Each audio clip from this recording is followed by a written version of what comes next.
Hi everyone, I'm Jesse Lynn. And I'm Angela Lynn. Welcome back to another episode of But Where Are You Really From? Today we have a guest on the show joining us from Korea. We're both in Korea right Woo! now. Woo woo! We have Sunbin. Welcome. Hello, hello. Thanks for joining us. So we'll let you introduce yourself, but I do want to give some context on how we got connected. So we know each other through our mutual friends, Catherine and Mark. For those listeners that have been with us from the beginning, they're the ones who joined us for the parenting episode. You probably heard their baby Valerie chime in on the episode a couple times because they were watching her at the time. So we're mutual friends through that connection, and Catherine and Mark introduced us to meet up while Ramona and I are in Seoul. So Sunbin and us already met up one other time. I think we're getting pizza tonight. So that's how we got to know each other.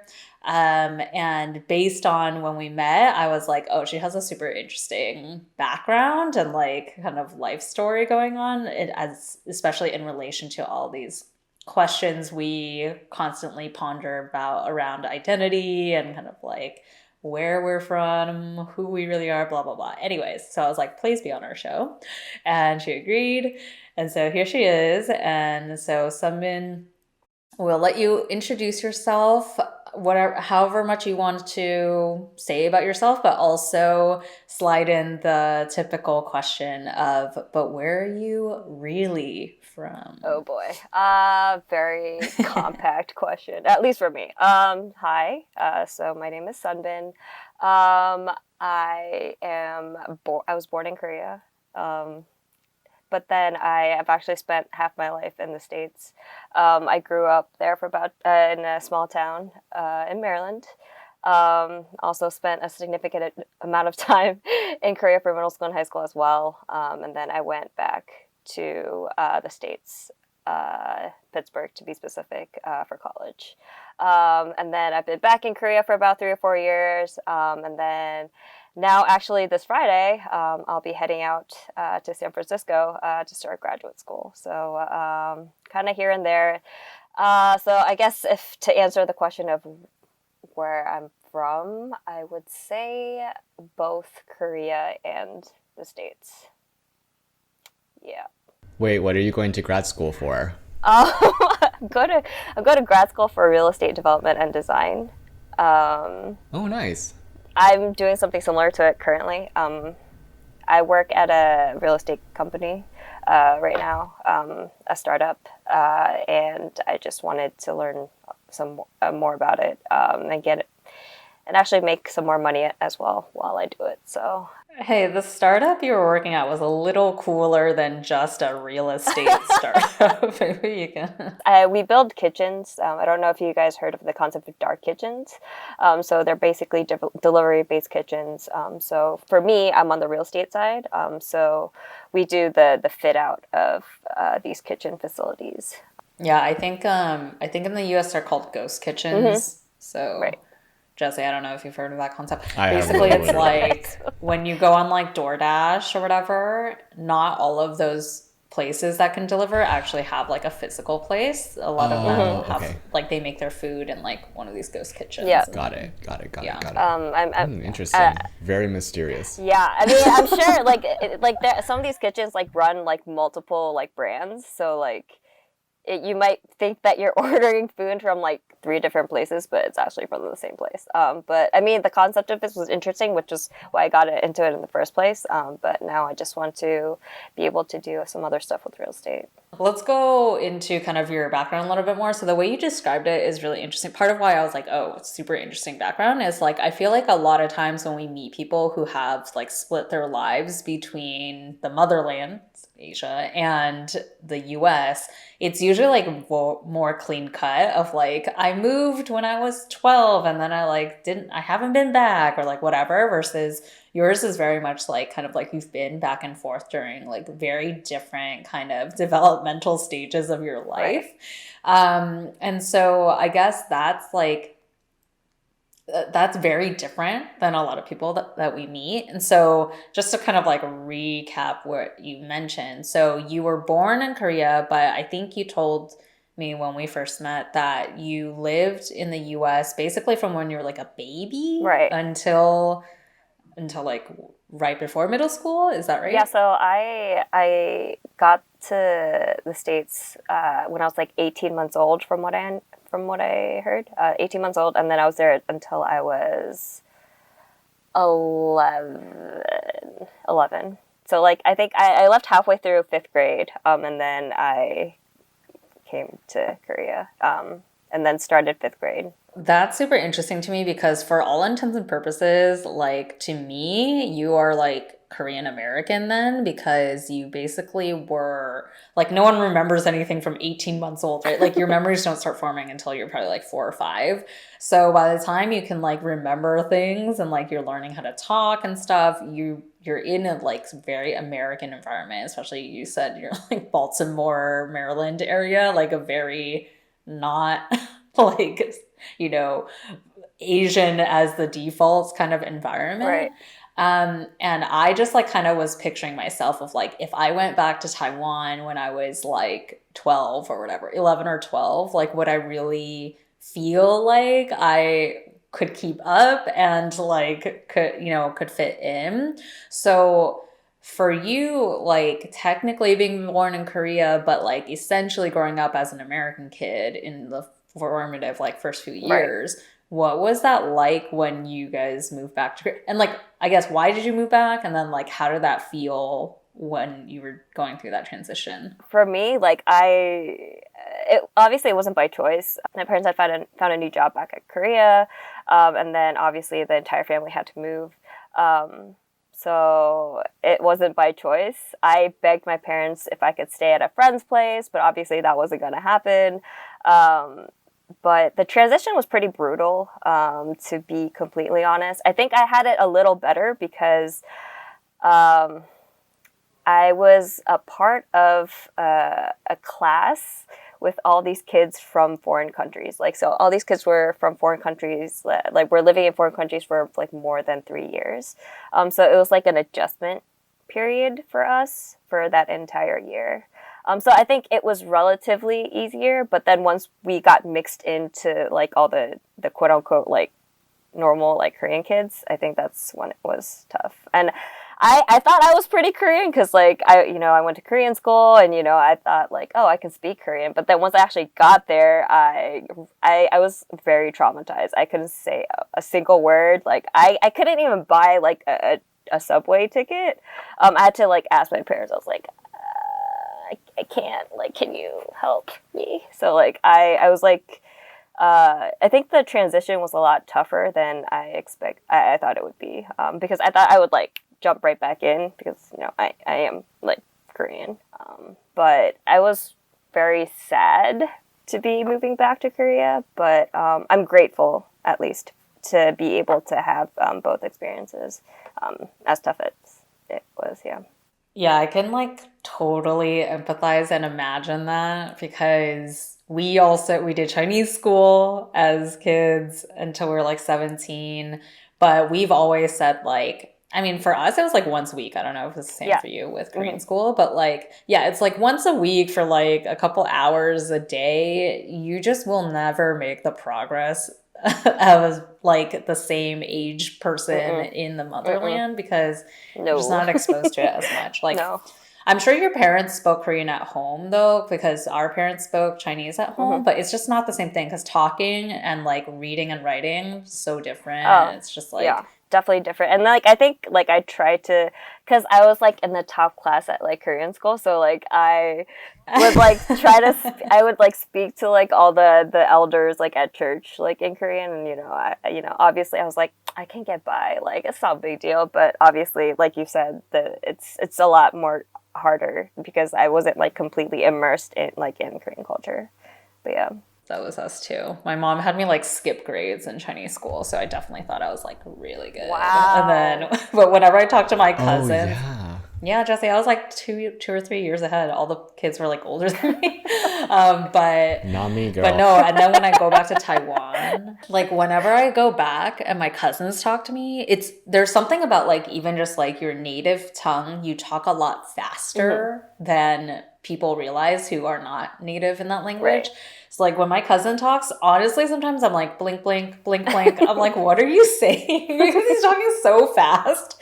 Like, bro, calm down. Oh, yeah, for sure. Okay, so then you were in Korea for middle school and high school, you said, before then college back in the States? Yeah, so like a little, so I technically graduated elementary school in Korea because elementary school is Oh. up to it's up to sixth grade in Korea, and then it's 3 years of middle school and 3 years of high school.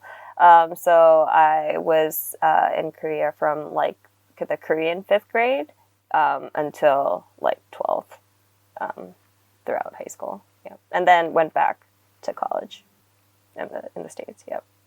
The decision to go to college in the States, what was driving that? I'm sure there were lots of things that were kind of driving that. It was a decision that I made the minute I actually stepped foot back in Korea. I was very determined to go back. Because for me at the time, like I was pretty whitewashed. Like I carried a Korean passport, but like that really wasn't who I identified with. So when I moved back to Korea, I was like, I'm gonna do whatever I can to move back to the States. And you know, I always like picture it in my mind, like to try to figure out a way to do it. And obviously, the way to do it for me was going to be college. So I think it took me a while to find more of a reason to go back, but like my initial drive to go back to the States was because for college was because it was home for me. So that's why I wanted to go back. Yeah. Did that goal change at all for you the longer you stayed in Korea? Like, did you get more used to it where you were like, maybe I could stay here? Or you were like, no, as soon as I'm out of 12, I'm booking it back to the US? I think like it's not like I think I've like even now like I think I definitely appreciate the time I spent in Korea. Like you know, I have like a newfound understanding, and you know, I can talk to my parents a lot better. There's things that I can understand better, like because I understand the Korean culture more so than I did before. I don't think it ever crossed my mind actually to stay in Korea long term. I think those thoughts, if anything, came like relatively recently. But at least at the time, like middle school and high school, I was always considered a foreigner. My Korean accent has got like my Korean accent has gotten better. But at least for middle school and high school, I really sounded like an American, like trying to talk in Korean. So everyone knew like I wasn't from around there. But I mean, I think from what my coworkers tell me, I sound a little more Korean now. But because I was always called a foreigner, I never felt completely at home, even though I was Korean. So I think for me, like, even though like I love my friends here, like, and you know, I created like a somewhat of a support group in Korea. I was always determined to go back at some point. Following up on this kind of the feeling of or being explicitly told that you're the foreigner, I'm curious if there was any like kind of mixed expectation from you because they simultaneously can like pick up that you're not like from Korea as they, you know, would explain that normally. But also because you are Korean, you do speak Korean, you're in the country, you're, you know, living, being educated and later on being, you know, working there. Do you also feel that you have any like pressures or like expectation to conform because you're in the country, or are you kind of exempt from that because they see you as like more foreigner status? I think I tried really hard to kind of get into that Korean culture, like, you know, because I do want, you know, as a teenager, obviously you want to fit in. So like I think I tried, and there are definitely things like I've picked up on, but I think there's always a limit because I just never like if I like started out like growing up in Korea, I think it would have been a lot easier. But like for example, like I like when people talk about NSYNC or Backstreet Boys in the States, like everyone around my age, like we know what we're talking about. Like, but like if I were to do the same thing in Korea, like it's something that I can't really relate to because I wasn't there during that period. So I tried, but I think there were just limitations to like fully like acclimate into the Korean culture, which is really funny because I am still Korean. I carry out a passport and my passport's like it says Republic of Korea, but it's something that I just have trouble with. Yeah. Do you ever get I know you've lived there for a while now. Do you still ever get clocked as a foreigner? Like people will look at you and be like, "You're a foreigner." I think it's gotten better. It's definitely gotten better. But Okay. like I had really amazing coworkers at my company. They like there were like these like old dudes like in their 40s, some were in their like mid 30s, but they're mostly like a lot older than me and they have a lot of experience. But I think like they were very understanding. And but I think because they were understanding, it was a lot easier for me to work, despite the fact that I was the way I was. And thanks to them, I think I was able to become quote unquote more Korean and more acclimated into the culture. Yeah, but Nice. I think there's just always going to be like there's always that limitation. I think because my company was a global company, it was an international company, I think it was a lot easier for me to adjust. But if I went to like a straight up like Korean company, which I did like before the company I just quit at, was not a fun time and and obviously I wasn't there for very long. I asked that question because whenever we go back to Taiwan, we always get clocked. Like even not saying anything, people just be like, look at you, and they'll be like, you're not like you're not native. You're not from Really? around here.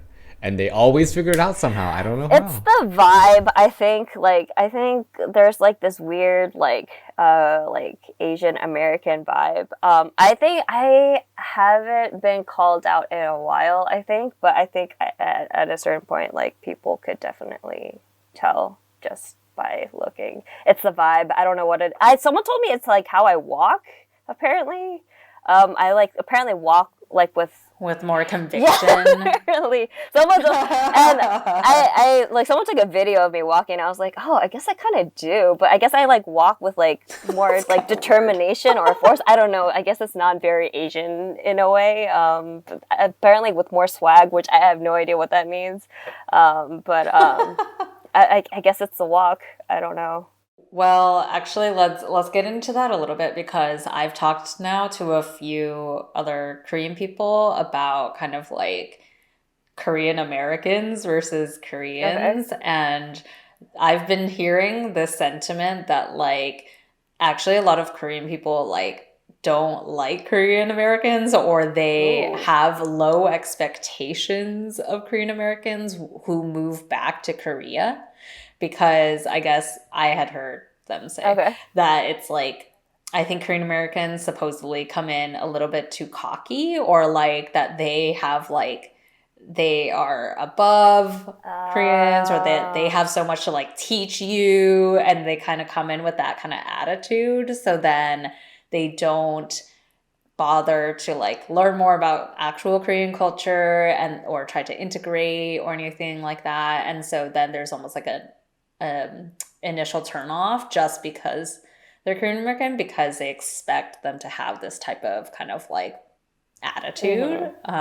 Did you experience any of that or do you notice that with like other Korean Americans who move back here that you've met or anything? I think maybe I don't think I felt it personally. Also, I'm like very like numb to a lot of these things, so maybe like people were like throwing shade and I just wasn't aware of it maybe. I think when listening to the question, I think the first thing that comes to mind is like looking at Korean American celebrities that come back to Korea to like to do whatever. I think when I see my mom's reaction, because like obviously, when you think like if you're going to work in Korea, like you should at least know the language. But I think there are cases, I think, with some celebrities that don't really do the like make the effort to learn Korean, because like I don't know what the reasoning is. I'm sure maybe they tried and it just wasn't as easy. I'm sure maybe they have other reasons, but I think like at least from my parents' point of view, like when they're not even making, like they've been like working in Korea for like a really long time and they still can't speak Korean, whereas there's like foreigners, like straight up foreigners, like who have never like associated with Korea until like very recently. Like they come to Korea and they learn the language so well in like 2 years. I think when my parents see that comparison, I think they do tend to get a little disappointed.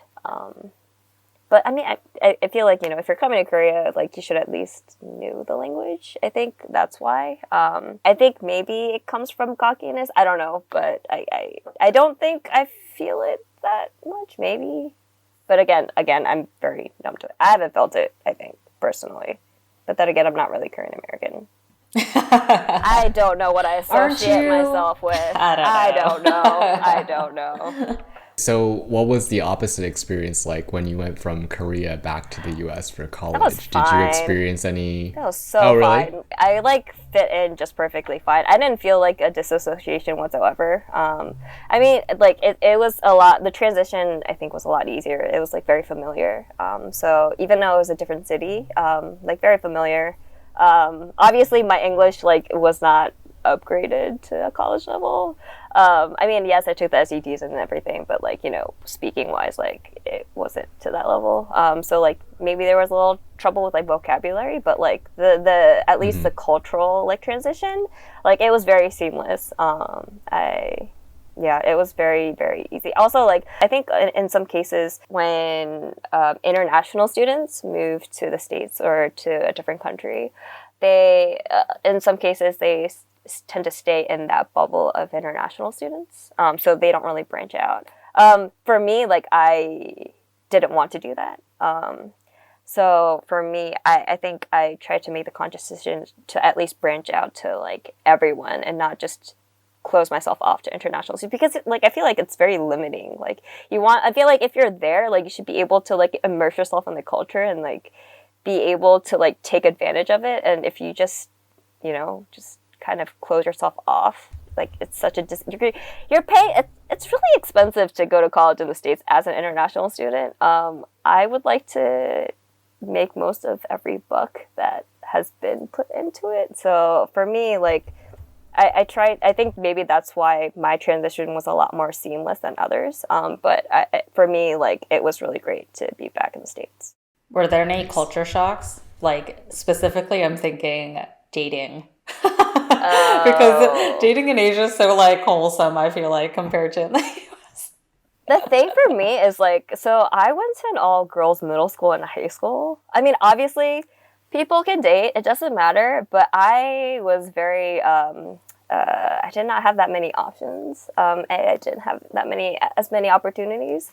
So I didn't actually start like dating until I got into college, actually. So I mean, I've seen the differences because I have dated in Korea since I've been back. But I didn't get that culture shock until like I guess relatively recently. Not when I went to college. So then doing the Asian dating style as an adult after doing American dating style in college, were you like, this is too wholesome? Like, you were like, hold my hand, damn it. Like,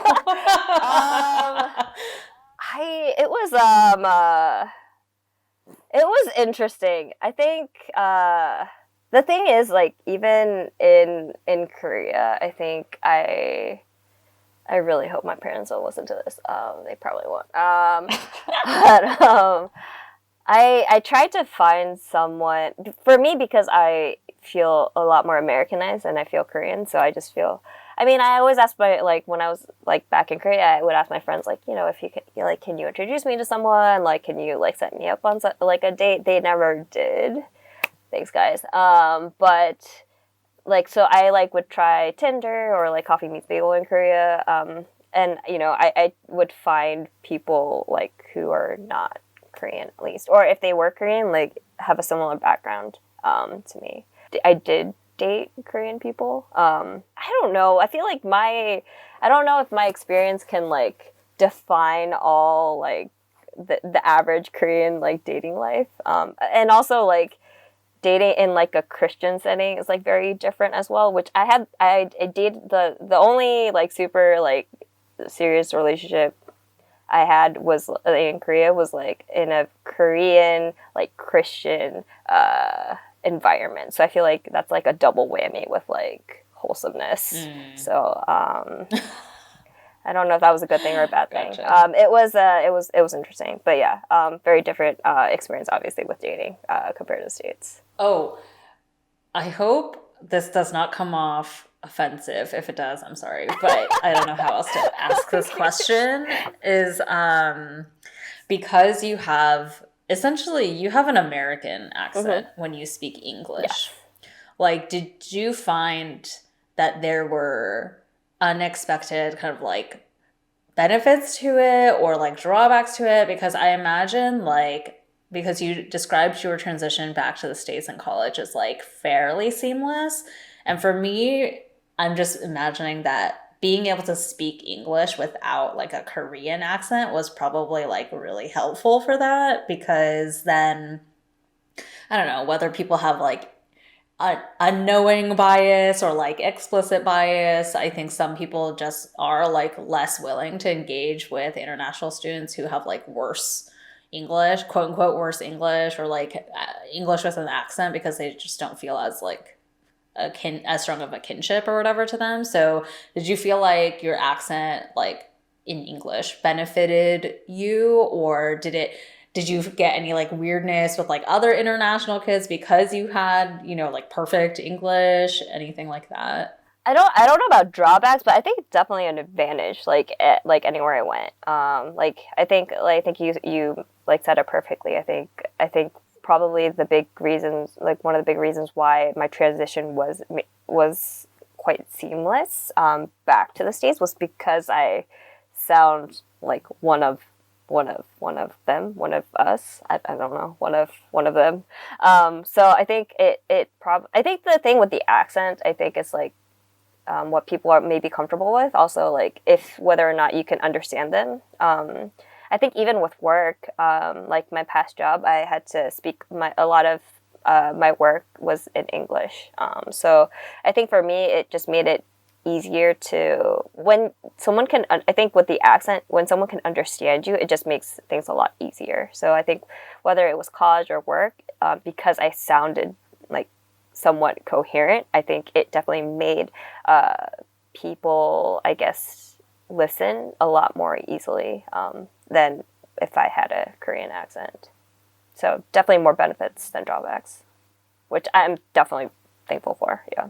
Yeah, and you told me a little story the other night about at work how like sometimes your coworkers ask you to do the presentations or something because your English is better. So like like I said, like like the guys that I worked with, or like most of them were like in their 40s or like their late 30s, and they have a bit of they grew up in Korea and like they spent all their time in Korea. So like obviously when they speak English, they have an accent, and it's not like their English is bad. It's just like I think more of a confidence issue.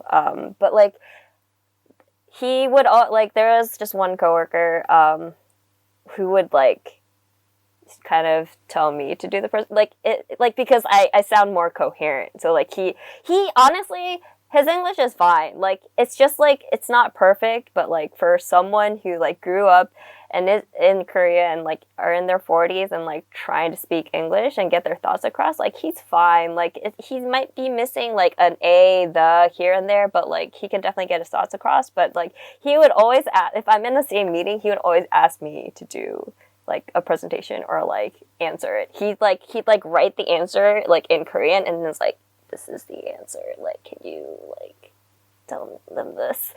He would like whisper or like he would like chat on Slack, be like, this is what like can you like make sure like they understand like what this is. And I was like, okay. But yeah, I think it's more of like a confidence issue. But like these people are like perfectly like coherent. It's just like it's definitely a confidence issue. But yeah.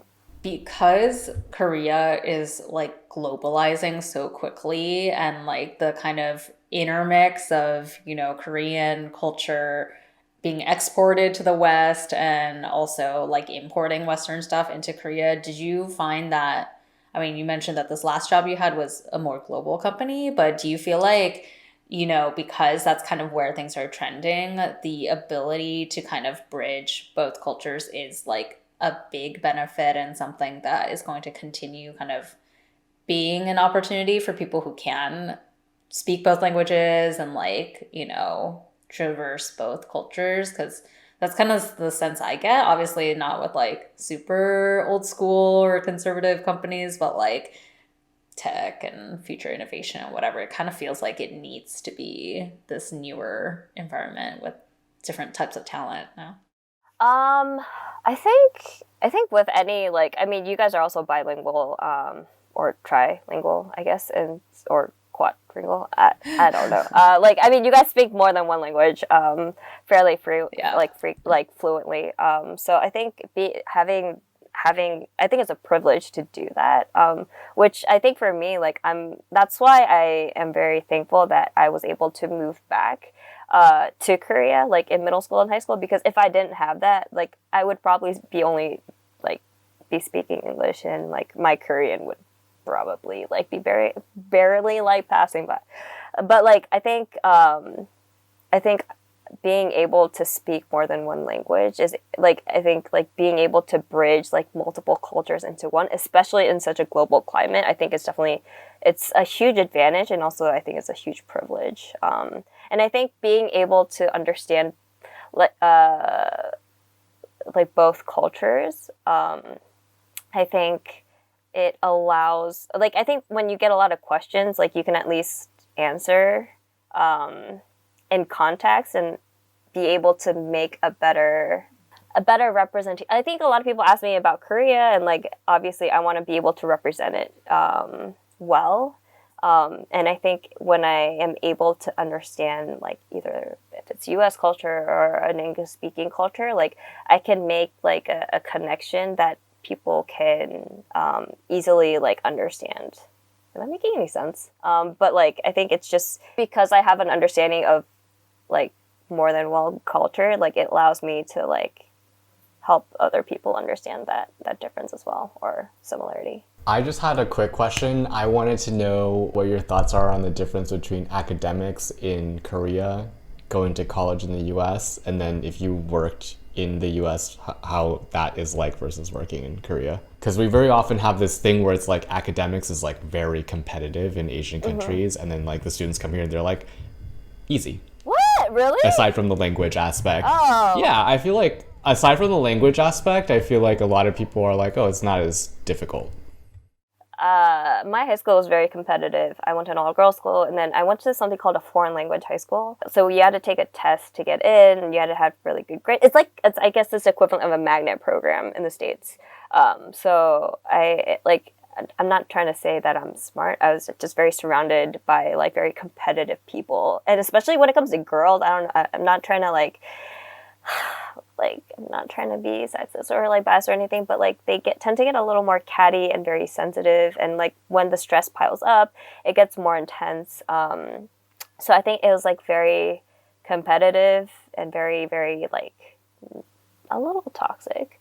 So I think at a certain point I just stopped studying. I like kind of let go, which was probably bad.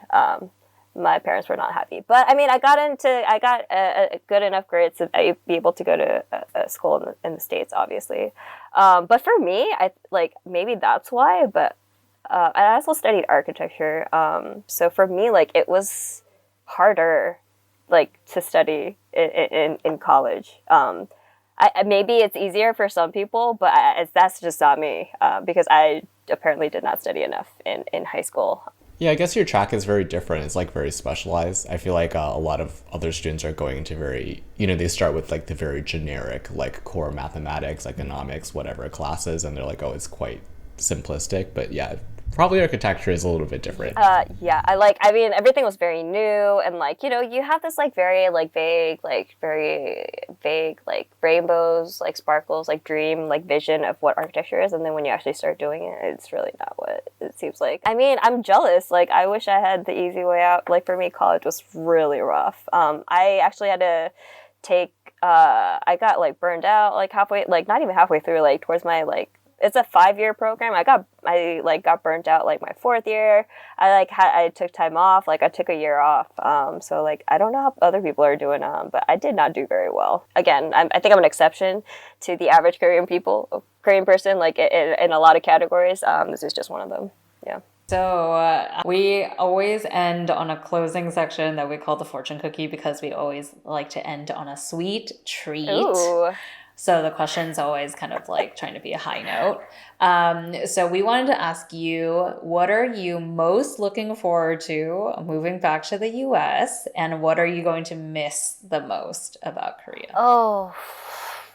Okay, so the thing I think I'm going to miss the most is my family, especially my parents. They're in the other room, so, just keep it between us, obviously. You can say it louder. Nah, they don't need to know. But I think when I was in college, like, I would come back home and like it'd be great, but like after like a couple weeks, I'd be like ready to go. Like, I'm like, Jesse's like, yes. I'm like as much as like I love spending time with them. I'm like, like a week, 2 weeks is enough. Like, I'm ready to go back to like school and everything. And I think I was at that point, like, because I've been living at home for quite some time since I've been back. So like, I miss that freedom, like and not having to constantly be reporting back to someone, like, when I'm coming home, and obviously, but I think there's a sense of safety that I'm definitely going to miss. And for me, like, Korea's a little far from San Francisco, so it's not like it's not like a drive away. So it's a lot trickier for me to be traveling back home like every holiday or every Thanksgiving. So I think it's definitely going to be tougher for me to be able to meet them in person. So I think I'm definitely going to miss my parents and like just like those random interactions, just like late night talks with them in general. I think I'm going to miss.